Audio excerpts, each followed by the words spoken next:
अरे वहाँ पे सील तोड़ लिख दिया था, यही दिक्कत हो गया था। कहाँ पता कैसे टाइपिंग किया था मैं। छोड़िए। अब यहाँ पे देखिए, आज हम नेता में सुने होंगे, प्यारे भाई एंड बहनों, तो आज मैं आप लोगों को कुछ बताने वाला हूँ कि कल मेरी शादी या पार्टी है, आ जाइएगा। नहीं वो छोड़िए, अरे प्यार सॉरी ये लवर लवली क्या होता है वो छोड़िए। माता पिता भाई बहन मुर्गा मुर्गी यही होता है इसमें। बकरा बकरी अरे घोड़ा घोड़ी यही ना होता है। अरे इसी में यही होता है। द्वंद्व समास में दोनों पद की प्रधानता होती है। तो हेलो फ्रेंड्स, कैसे हैं आप लोग। आज मैं इस वीडियो में बताऊंगा कि जो समास है भाई, इस समास कैसे पूछता है, 10th में कैसे पूछता है, 12th में कैसे पूछता है। तो हम इस वीडियो में यही एक्सप्लेन करने वाले हैं कि समास के एक एक चीज को एक्सप्लेन कराऊंगा आपको कि समास कैसे पूछता है।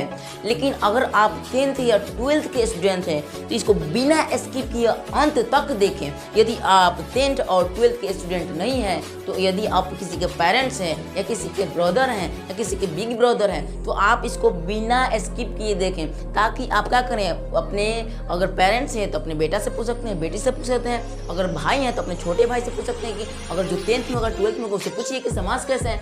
और मुझे आशा है कि आपको मैं एक बार समझा दूंगा तो आप दूसरों को पढ़ा सकते हैं या उससे क्वेश्चन पूछ सकते हैं। तो चलिए हम बिना देर के इस वीडियो को शुरू करते हैं। तो आप मेरे बैकग्राउंड के पीछे क्या कर रहे हैं, एक पीडीएफ देख रहे हैं जो मैं अपने से खुद से टाइप करके बनाया हूँ, ताकि मैं आपको 5 मिनट के अंदर समझा दूं। यदि आप बिना स्किप किए इस वीडियो को देखते हैं तो आप किसी ना किसी से समास पूछ लेंगे, क्योंकि आपको तो समझ में आ जाएगा। तो हम बिना देर के इस वीडियो को स्टार्ट करते हैं। तो आप यहाँ पर देख रहे हैं समास, क्या देख रहे हैं, समास। भाई समास किसे कहते हैं, हम इसी बात को पहले समझेंगे, क्योंकि समास समझेंगे तभी आगे समझ में आएगा।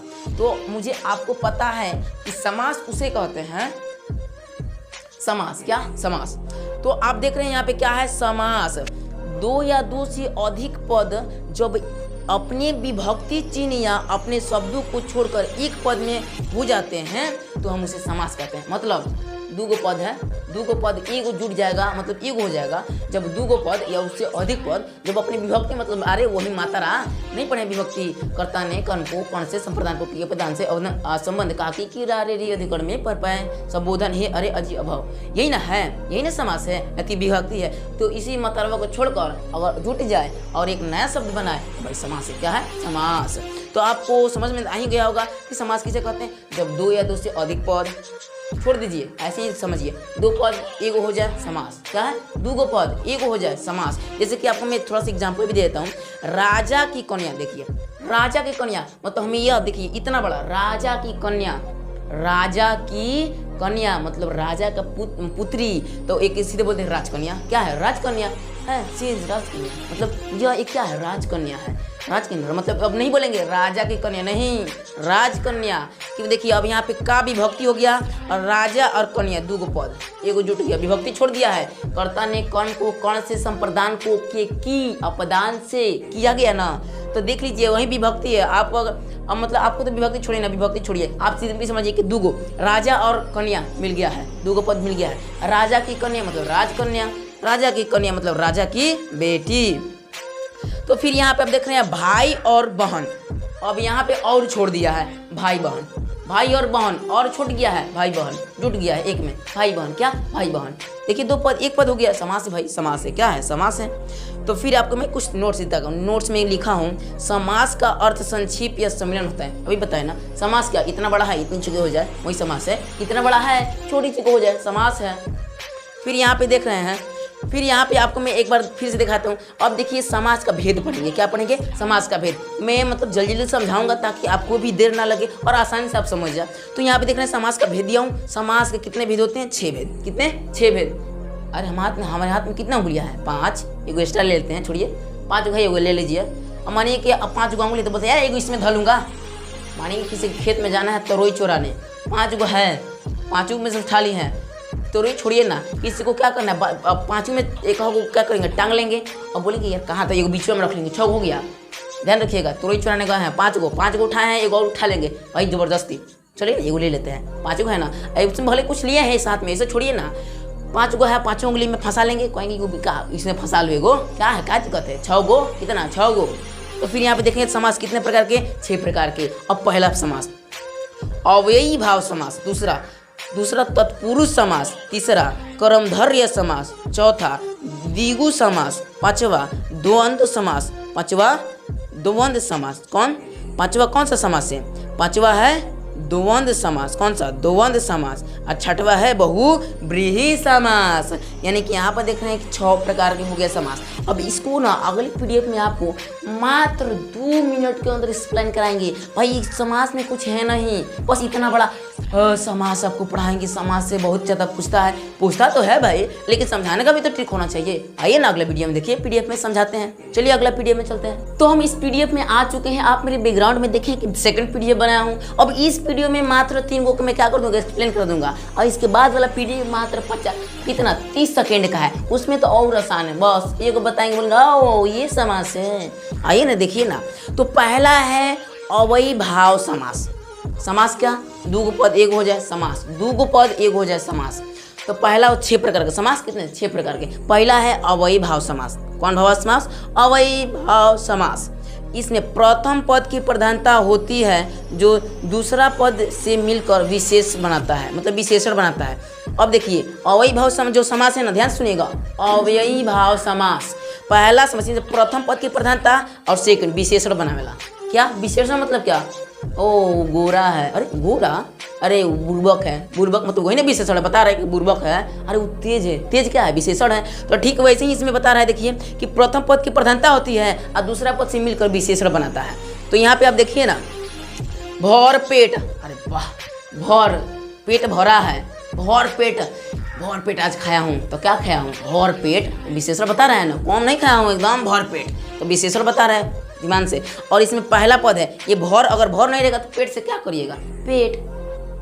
पेट खाया हूँ। मज़ा नहीं आ रहा है? भर पेट खाया हूँ तब ना मज़ा आएगा। अरे भर नहीं रहेगा, इस प्रथम पद है। अरे ये भर है प्रथम पद, अब पेट है दूसरे पद। तो भर अगर नहीं रहेगा तो पेट से कोई फायदा है, इसीलिए इसमें प्रथम पद की प्रधानता होती है। भर पेट, क्या भर पेट खाया हूँ आज, और क्या पेट खाया हूँ? नहीं, भर पेट, क्योंकि भर आएगा तो अभी समझ में आएगा कि विशेषण बनेगा। तो इसमें आप समझ गए। फिर दूसरा निडर, मतलब बिना डरने वाला। निडर, एकदम निडर, किसी का हत्या कर देना। निडर है, ये तो बड़ा निडर है। आप सुने होंगे देहाती में, बड़ा निडर है ऐसे बोलते हैं, ये बड़ा निडर है। तो क्या अगर नी नहीं रहेगा तो डर है। क्या डर है? कुछ नहीं। अरे समझ नहीं आ रहा है, दूसरा पद लेना समझ। जब तक पहला पद नहीं लेंगे तब तो नहीं। अब ले लेंगे नी, तो निडर, ओ निडर है, समझ गए।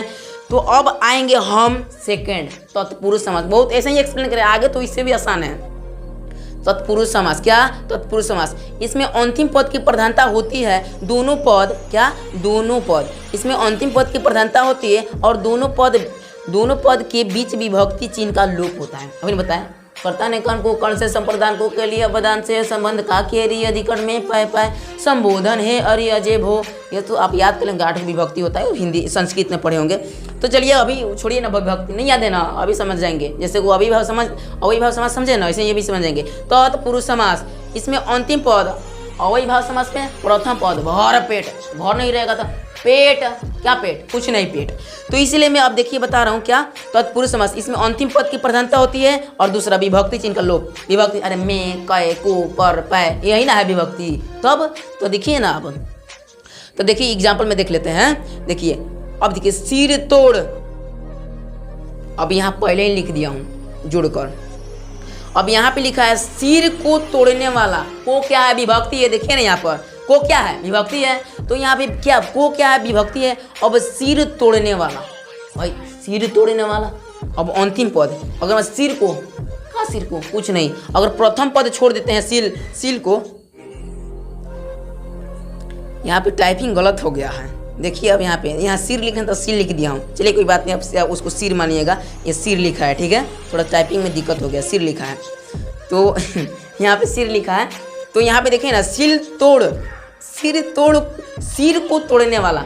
सिर, अब तोड़ छोड़ देने, तोड़ छोड़ दीजिए। इसमें दूसरा पद की प्रधानता होती है, तो तोड़ छोड़िए। सिर को वाला, सिर को वाला, क्या वाला? तो सिर को तोड़ने वाला। तो तोड़ने वाला अंतिम पद की प्रधानता रहा है ना, अंतिम पद की। अरे तो तत्पुरुष समास में अंतिम पद की प्रधानता। अब विभक्ति चिन्ह का लोप, मतलब क का लोप हो गया, को का लोप। जैसे देखिए ना, देह से चोर, अरे कौन चीज से चोर था? देह से। अब क्या? देह से, क्या देह से? तो चोर, तो चोर अगर अंतिम पद नहीं रहेगा तो कैसे पता चलेगा भाई तत्पुरुष समास है।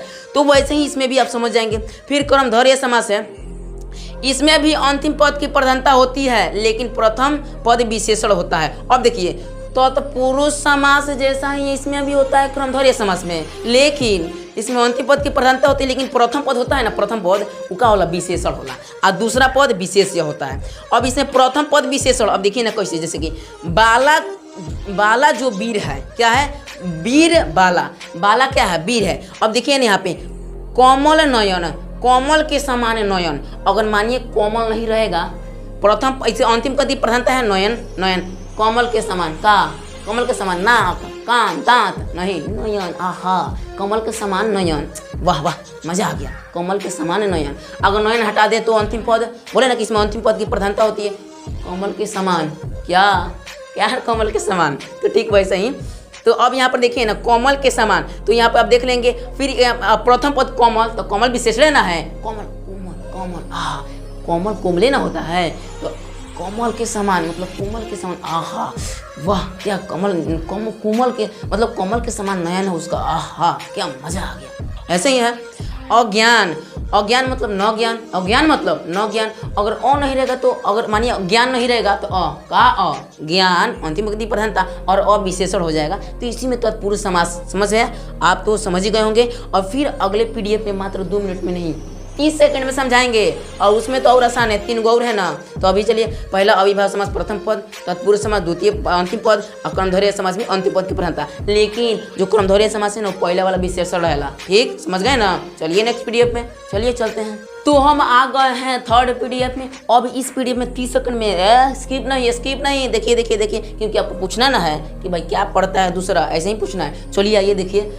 सिर तोड़, छोड़िए वो सिर तोड़, अरे वहाँ पे सिर तोड़ लिख दिया था, यही दिक्कत हो गया था, कहाँ पता कैसे टाइपिंग किया था मैं, छोड़ दिए, छोड़िए। अब यहाँ पे देखिए, तो फिर अब चौथा है द्विगु समास, चौथा है द्विगु समास। तो चौथा है द्विगु समास, आपको बता रहे हैं। तो द्विगु समास में होता है क्या, इसमें भी अंतिम पद की प्रधानता होती है लेकिन प्रथम पद संख्यावाचक होता है। अंतिम पद की प्रधानता, प्रथम पद संख्यावाचक, मतलब आइए बता रहे हैं। तत्पुरुष समास में भी अंतिम पद की प्रधानता, और लेकिन उसमें विभक्ति का लोप। कर्मधारय समास में अंतिम पद की प्रधानता लेकिन प्रथम पद विशेषण। अब द्विगु समास में भी अंतिम पद की प्रधानता लेकिन प्रथम पद संख्यावाचक, मतलब त्रि पंच षष्ठ सप्तम अष्टम, यही सब है। आइए ना दिखा रहे हैं। त्रि तो क्या है, 3, अरे संख्या है ना, त्रि चतुर्थ पंचम, यही है। तो देखिए ना पहला चौराहा, चौराहा, तो चौ क्या है इसमें, चौराहा में चौ क्या है, तो 4, राहा रास्ता, 4 गो रास्ता वाला चौराहा, 4 गो रास्ता वाला चौराहा। ध्यान से, द्विगु समास में अंतिम पद की प्रधानता होती है तत्पुरुष जैसा, अंतिम पद की प्रधानता होती है तत्पुरुष जैसा, लेकिन प्रथम पद संख्यावाचक, मतलब त्रिलोकी नहीं, त्रिलोकी नहीं, दूसरा में आएगा बहुब्रीहि समास में। जैसे कि चौराहा, 9 ग्रह, 9 मतलब 9 गो ग्रह, अरे 9 ग्रह नहीं रहेगा तो 9 से आप क्या कीजिए, कुछ नहीं, तो अंतिम पद की प्रधानता है ना, और 9 से पता हो इसमें संख्यावाचक का बोध हो रहा है, मतलब 9 से चतुर्थ पंचम, 9 ग्रह, चौराहा, अरे अंतिम राहा मतलब रास्ता, तो अंतिम पद की प्रधानता है, और चौ मतलब संख्या है, तो मतलब क्या है, द्विगु समास। ध्यान से एकदम ट्रिक लगा के, ना कि जबरदस्ती, एकदम समझ में आइबे करेगा, एकदम पक्का। सेकंड देखिए, द्वंद्व समास, कुछ नहीं, अब बोलते हैं ना, अरे भाई बहन, आज हम नेता में सुनेंगे, प्यारे भाई एंड बहनों, तो आज मैं आप लोगों को कुछ बताने वाला हूँ कि कल मेरी शादी या पार्टी है, आ जाइएगा। नहीं वो छोड़िए। तो यहाँ पे द्वंद्व समास है, इसमें दोनों पदों की प्रधानता होती है इसके बीच और अथवा। अब इसके बीच क्या होता है, और अथवा तथा एवं सबका लोप रहता है। जैसे देखिए ना, जैसे माता पिता, माता और पिता, मतलब इसमें और का लोप है, माता और पिता, सीधा माता पिता, एकदम द्वंद्व समास, दूगो जोड़िए रहता है, द्वंद्व समास में जोड़ी, माता पिता भाई बहन, अरे प्यार, सॉरी ये लवर लवली क्या होता है वो छोड़िए, माता पिता भाई बहन, मुर्गा मुर्गी यही होता है इसमें, बकरा बकरी, अरे घोड़ा घोड़ी यही ना होता है, अरे इसी में यही होता है। द्वंद्व समास में दोनों पद की प्रधानता होती है। नेक्स्ट में देखिए ना आप, बहुब्रीहि समास में देखिए, बहुब्रीहि समास में क्या क्या होता है, बहुब्रीहि समास ऐसे इसमें कोई पद की प्रधानता नहीं होती है। इसमें क्या होता है, इसमें कोई पद की प्रधानता नहीं होती है, लेकिन दूसरा पद का रूप हो जाता है। मतलब देखिए क्या होता है, इसमें कोई पद की प्रधानता नहीं होती है, इसमें समस्त पद दूसरा पद पे निर्भर हो जाता है। जैसे देखिए ना, मानिए आप शंकर जी को पूछते हैं, अरे छोड़िए ना, मान लीजिए कि शंकर जी को पूछते हैं तो कोई बोलता है जय हो शंकर जी, काल एग्जाम बा बचा ली हो, 1 किलो दूध चढ़ाएं। कोई कहता है जय हो शंकर जी, जय हो नीलकंठ। नीलकंठ लीजिए ना, शंकर जी का नाम नीलकंठ, अब नीलोकंठ बोल देंगे, अब बोल देंगे गजड़ी बाबा, नहीं गजड़ी बाबा नहीं सोएगा। तो देखिए ना, इसमें त्रिलोकी, 1 2 3 गो आँख वाले को ही त्रिलोकी बोलते हैं। तो कौन है, शंकर है ना है, अरे शंकर जी हैं, प्यारे जी शंकर जी। नीलकंठ, आहा, नीलकंठ किसे क्यों बोला जाता है, क्योंकि 20 प्रिय थे।